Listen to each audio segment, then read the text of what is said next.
It's 1951. There are no Latter-day Saint temples outside North America. In Guatemala, Clemencia Pivaro prepares for the 2,000-mile journey to the Mesa, Arizona temple to receive her endowment and do temple work for her deceased ancestors. Elder John Widtsoe suggests building a temple in Europe will encourage saints to stay and strengthen the church in their own lands. These powerful examples of faith are next in Chapter 36, Carefully and Prayerfully. This is Saints, Volume 3, the podcast. Welcome to the Saints Podcast. I'm James Perry. And I'm Shaylin Back. Joining us today is Alan Parrish, an Emeritus Professor of Religious Education at Brigham Young University. And we also have with us Melissa Inouye, a historian in the Church History Department. Thank you both for joining us today and welcome to the podcast. Thanks for having me. Thank you. Well, to begin today's podcast, we would love to know, Alan, how it is that you came to research and write about John Widtsoe. I began my career in church education in Southern California at UCLA. The first week I worked there, the church had purchased an old sorority house on campus. It became a wonderful institute. And we had to move our library from an old rented space. And so we moved into our library, but there was one, really a 50-gallon barrel of just miscellaneous things. And when I'd get some time, I'd go in and sort through those. When I got to the bottom of the barrel, or very near, I found a lot of manuscript typed pages. And as I read them, they weren't identified, but I could tell they were related to Brother Widtsoe. And it goes back to when he taught at the University of Southern California. Hence, they have the Widtsoe Foundation at USC. And those were very impressive to me. And so I thought this guy kind of piloted the way for me. So I had that connection. My next assignment was back east at Harvard. Harvard is John's alma mater. He spent some wonderful years there, made some fantastic contributions. And again, I connected with him because of those contributions and those experiences. I shouldn't leave out that his hometown is my hometown in Logan, Utah. And I say hometown, that's where he moved when he was 11 after leaving Norway. I have since been to Norway, and in 2017, we put up a statue to John in the capital of the island of Frøya. And the people in Frøya, an island of 6,000 people, want him to be their example for youth, that their youth in Norway can accomplish anything they wish to. And that's John's life. Well, thank you, Alan. And Melissa, it's so great to have you back. We would be really interested to know if there's a particular story in the Saint series that has really inspired or interested you that you'd want to share with our listeners. I love the story that we are going to discuss today about the temple trip, because this is such a theme in the global church about how hard people work to get to the temple. Why don't we begin by talking about Clemencia and her story? And we begin the chapter with her in the Guatemala City Central Station. And as we think about the nature of the Saints' books, and because of the work that you've done on global histories, Melissa, I wonder if you would mind sharing us some of your thoughts or reflections about how this volume has done with including the voices and perspectives of those who are often overlooked from histories.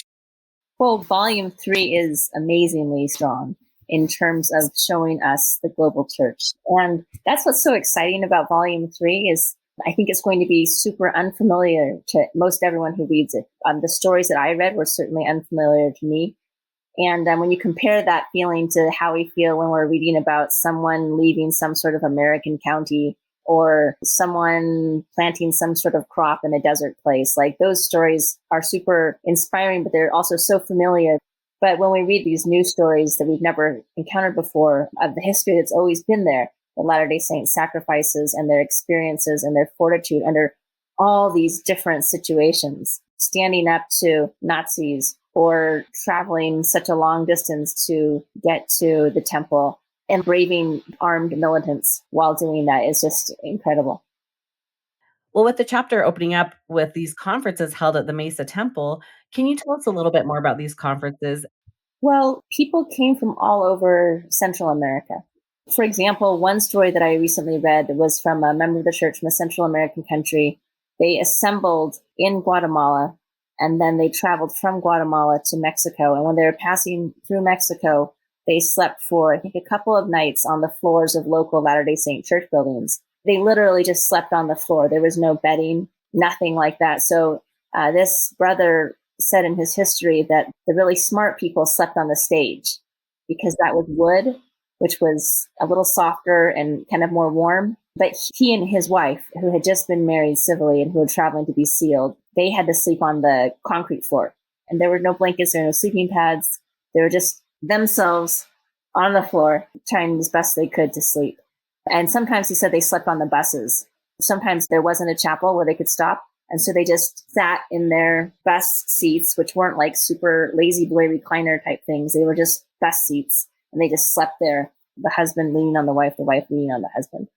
So such a long journey to get to the temple. And when they finally got there, they spent several days at the temple to kind of make it worth their time, but just incredible.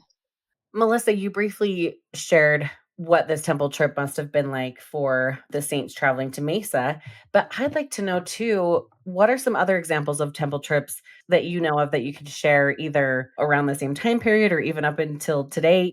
So I've got two stories that kind of immediately come to mind of really difficult trips. One is from El Salvador, when there was a young woman named Felisa, and she left her home in El Salvador to make that journey to the Mesa, Arizona temple. It was in 1975. They were traveling through Sonora, Mexico. And when they were about 40 miles from the U.S.-Mexico border, the caravan of saints traveling to the temple suffered a tragic accident. A truck passing the other way lost control of its trailer. And in the crash, she fractured her clavicle, her rib, and a bone in her leg. She was taken to the hospital nearby to recover. While she was in the hospital in Nogales, she was visited by President Spencer W. Kimball, who gave her a blessing. And she stayed there for 2 or 3 weeks before she was finally able to join her mother and brother at the temple in Mesa. And there they were sealed together as a family. And while she was there, she also received her patriarchal blessing. A line in her patriarchal blessing gave her pause. It said that she would place her life in the Lord's service. She was at that point in her mid-30s, but she thought maybe I should serve a mission. And she was still not really in the great shape to do this because she still had debilitating health effects of the injuries suffered in that accident of that trip to the temple. And to make a long story short, she began to prepare to serve. She became the first sister missionary from her area to serve. She was 35 years old, and she thought that she would have had to be in a wheelchair, but she says, soon I could walk and more. So she was able to walk as a missionary. So I guess it's a kind of complicated story. Even though you're going to the temple, it doesn't mean that you're going to be immune to people's agency. The driver of that truck made some terrible choices and some people were hurt. And she suffered from those effects for the rest of her life. That's one story. Another really cool story is from really recently. So when the Aba Nigeria temple was announced in 2000, right when it was announced, the Latter-day Saints in Cameroon started getting ready to go. Cameroon and Nigeria are adjacent, and they knew that that would be their temple. So 1 week after the dedication of the temple in August 2005, they set out on this trip.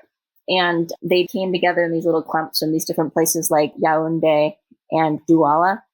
And then they came to a place in the middle of the night called Kumba. And that's where they were going to transfer to big 3 chartered buses. And they were going to make the longest leg of the journey. So 525 kilometers or 326 miles. That's like Paris to Frankfurt, or it's like San Diego to Las Vegas.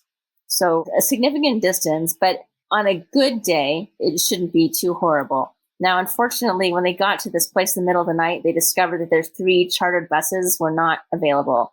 Instead, there were 2 vans. So 3 chartered buses, 2 vans. So they smashed into these 2 vans, 3 chartered buses worth of people smashed into 2 vans, and they kept on going. And the next segment before them, from Kumba to Ekok, which is the border town where you enter Nigeria, that was 200 kilometers or 124 miles, about a third of their total journey. Theoretically, you should be able to do it in 3 hours in good conditions. However, there had been heavy rains, and the roads were full of thick, deep mud. And the vans were so heavily laden, they bogged down. So they had to get out and walk. Many of them, they were in their Sunday clothes. So they were trekking through the mud, digging, pushing, pulling the vans. At each mud hole, they would have to send a person forward to walk into the hole to see how deep it was. And so it took them 25 hours to do these 3 miles from Kumba to Akok. And the next morning when they arrived at this border town, they had 18 more hours to go. And after 18 more hours, they arrived at the temple, where they were very happy, and they were received by the local saints, and they stayed in Patronhausen, and they stayed there for a while, and they did their ordinances. And one of the members who went on this trip, named Gwen Moise, said, all of us felt the hand of the Lord during that trip. But that was like a super long trip. And when I just think about how easy it is for my kids and I to go to our local temple, it just seems incredible that they had that resilience and the work ethic and the faith and the persistence and the patience to make that trip. Thank you. Today, many members live reasonably close to a temple. I live maybe 3 to 4 hours away from a temple, which we have to think a couple times, like, okay, when are we going to go? We have to plan the trip. But there have been other times where I've lived literally minutes from a temple, and I've been able to just go whenever. And I think for those Latter-day Saints who've had to plan a trip to the temple, the experience can be really powerful. It's a powerful experience for any Latter-day Saint, but for someone who's traveled for days through uncomfortable circumstances, it can be a rich experience that really strengthens a person's faith. So thank you for helping us better understand that. We'd love to switch gears a little bit and talk about another character that's really prominent in this chapter, John Widtsoe, of course. And I think readers might be surprised to read about how the Swiss temple actually came to be. And in this chapter, we get a little glimpse into the idea of this temple. But first, we'd like to know, how serious was emigration to the church in Europe? Why was this such a big consideration? I can try to answer that. When Brother Widtsoe returned from Europe, now, of course, he was born and raised there, but in 1927, he and his wife had just lost their only son that reached adulthood to pneumonia. And they were especially Sister Widtsoe was at her wit's end. And she said she was pining away when they got the surprise call to go to Europe. And they stayed 3 years, and they were doing so well that President Grant extended it for 3 more years. So after 6 years, about the time John came home, I think it may have been a letter to President Grant, or it may have been a report to the brethren, but he said there were 2 problems with the European saints that he wanted to emphasize. The first was emigration. He didn't specify why it was a problem, but I know in all of the mission presidents' conferences, most of which were held in Copenhagen, and so there'd be 11 mission presidents plus the Widtsoes, so 12 presidents and their wives, and they would discuss mutually what's the biggest problem, and to them it was emigration. And I think what they were saying is every time they get a saint far enough along that he could be a branch president or he could be a Sunday school teacher or something, they leave town. And so I think they were saying that the weakness they were feeling was because of emigration. And that affected everything. They were still, I remember when I was a mission in most of my areas in England, I think I was branch president 4 or 5 times, never set apart for that, but we just met with a few investigators and a few members, and we conducted all the meetings. We rented the halls. We cleaned up from the parties the night before, and we taught all the classes. Now, we would invite new members to speak, but the saints in Europe did not have the experience to run a branch. And it was really beginning to hurt them. And so one of the first campaigns the Widtsoe set out on was to make them independent, to give them responsibilities. And with all the other mission presidents joining in, they accomplished that pretty well, so the saints could handle it. And that was really necessary because of the wars. You have one war just before the Widtsoes got there and one after, and there was always a sense of war. It's not a matter of if, it's just a matter of when. And we had the Depression going on in this country, so we didn't send nearly as many missionaries as they were used to. And that turned out to be a blessing. Brother Widtsoe called it that because that meant they needed to put local members in responsible position, give them experience. So inexperience was kind of a cause of immigration. So it was a big problem. The second problem he identified when he got home is facilities. I was surprised how many times we had to arrange for facilities in British towns that we didn't have a church within hundreds of miles. So that became a problem.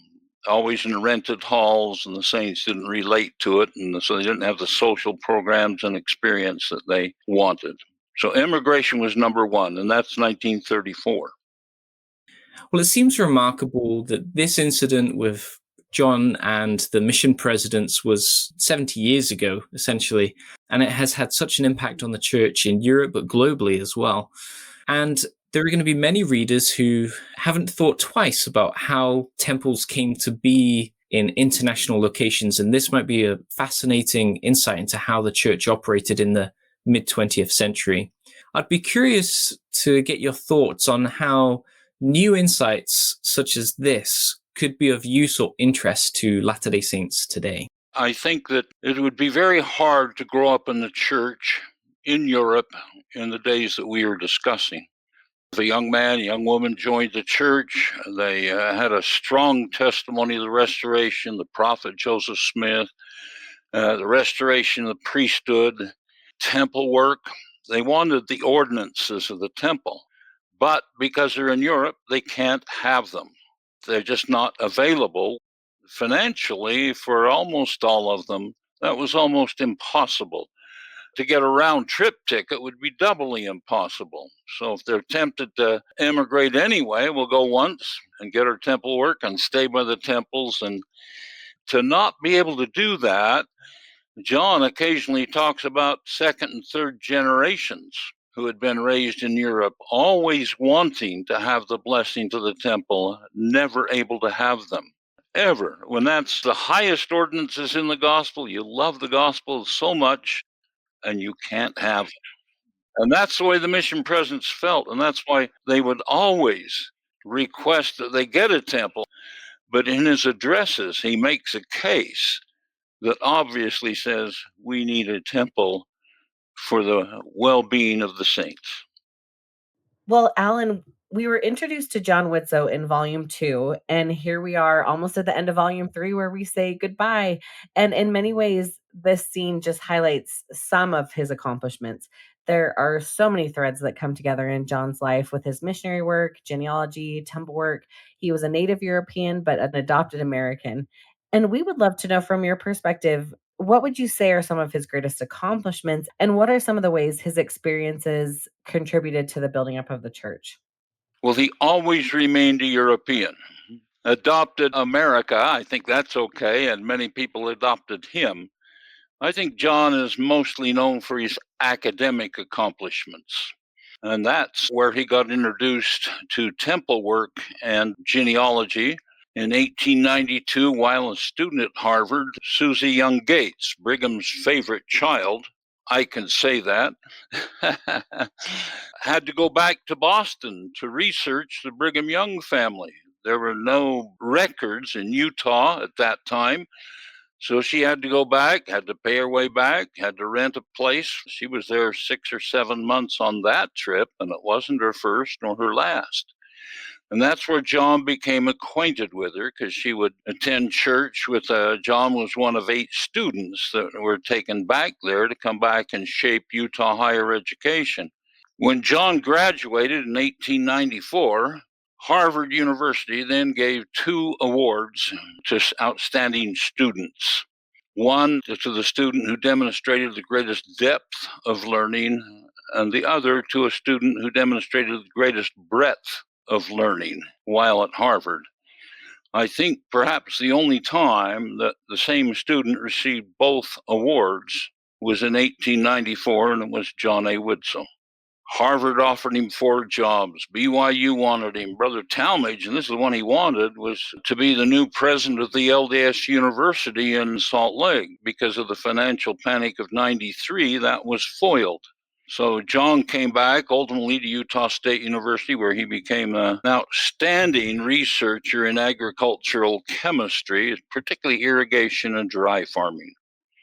and the whole world is benefited by Widtsoe's work.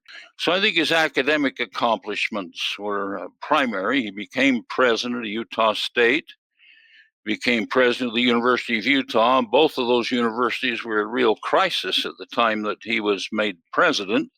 So you ask about accomplishments, I would say, first of all, education and the things that went along with his career in agriculture. So his academic career is pretty sterling. From the time he was put in church leadership as Commissioner of Education, he was introduced to our topic for today, Temple and Genealogy, by Susie Young Gates. He felt, at least in his experience, that doing genealogical research and temple work leads to our greatest spiritual experiences. And that's really one of the great contributions of Elder Widtsoe. Well, and Alan, I think John Widtsoe for many people is an inspiration because he's able to balance so many different things. He's a scientist, he's a believer, he's a specialist in education and in research, and he accomplishes so much. But at the end of the day, he also has a strong set of morals that he lives by. And in this chapter, we have a great quote that we use from his book, In a Sunlit Land. Let's go ahead and listen to the quote. I hope it will be said of me, I have tried to live unselfishly, to serve God and help my fellow men, and use my time and talents industriously for the advancement of human good. I think there are many Latter-day Saints who can relate to this and who are trying to live a life in a similar fashion. I would just be curious, just to kind of finish us off, if you could tell us then how other leaders and members reacted to John's death. His death was pretty well known. It took a long time. You recall the great mission that Elder Benson went on to take care of the post-war situation. Mm-hmm. That was all designed by Brother Widtsoe. Yeah. He was the Europe representative, and he knew all about food and distribution and all of that, and he designed it, but his doctors wouldn't let him go. That's right. And so they looked around and found, I think, the youngest new apostle, who was also an agricultural genius. And so Brother Benson went in place of John. So John's sickness lasted, and that's 1945. He died in 52.